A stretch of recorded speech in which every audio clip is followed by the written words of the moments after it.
Тамақтар жайлы ақпараттарды іздеп жатып бір документальный фильмді көріп қалдым. Ол жерде түрлі рекламалардың бізге қалай әсер ететіні жайлы айтып береді. Біз бәріміз маркетологтардың жертвасы екенімізді білесіздер ме? Біз магазинге барғанда өзіміз таңдап алмаймыз. Бізді олар таңдатады. Біз қалағанымызды алдық деп ойлаймыз, бірақ олардың бізге таңдап қойғандарын аламыз. Біздің көзімізге бірден түсетін упаковкасы, полкада қалай тұрғаны, бәрі әсер етеді. Мысалы, біз супермаркетке сүт алуға кірдік деп есептейік. Алдымызда 5 этаждан тұрған әр түрлі сүттер орналасқан полка тұр. Біз сразу алдымызда тұрған, яғни ортада қолымызға ыңғайлы тұрған полкадан аламыз да кетеміз. Төбеге немесе пәске қарап жүргіміз келмейді. Дәл осыны білген маркетологтар именно срогі бітейін деп жатқан сүттерді солай ортаға қойып қояды екен. Срогі өтіп кетпей тезірек сүттер таусылуы үшін. Бұл ғой мейлі. Мына төрт маркетологтар керемет жасалынған реклама арқылы адамдарға любой нәрсені сата беруге болатынын дәлелдеп берді ғой. Біреу сізге келіп, мә, шегіртке же десе жейтін бе едіңіздер?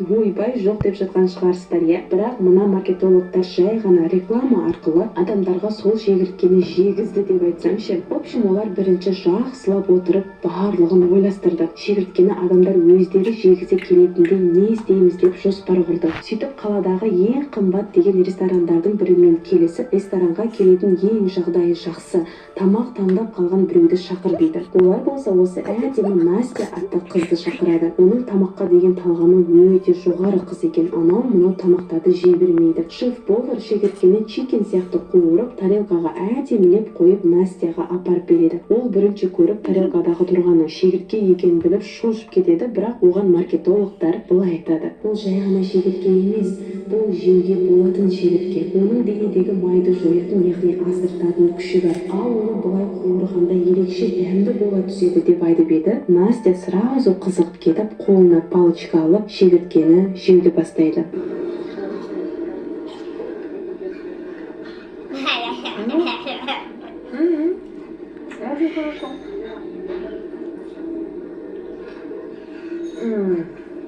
Міне жай ғана реклама бізге осындай әсерін береді. Өмірімде жемеспін деген нәрсені де алдымызға әдемілеп реклама жасап мақтап берсе болды, ойымыз сразу өзгере салады.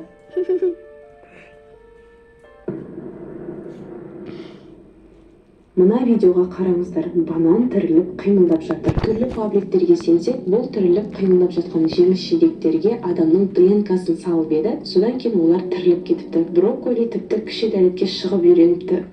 Не айттым мен қазір?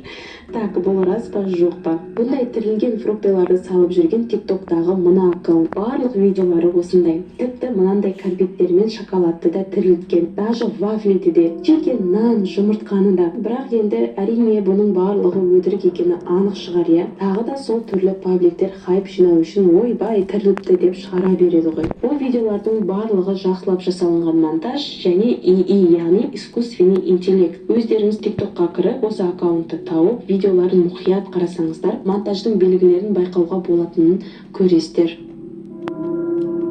Тамақтар жайлы сұмдық шындық пен теориялардың екінші бөлімі сіздерге ұнады ма? Иә десеңіздер, еңбегімді каналға тіркеліп, лайк басып, коммент жазуды ұмытпаңыздар. Сіздердің әшейін тіркелгендеріңіз мен үшін үлкен қолдау. Ал сіздермен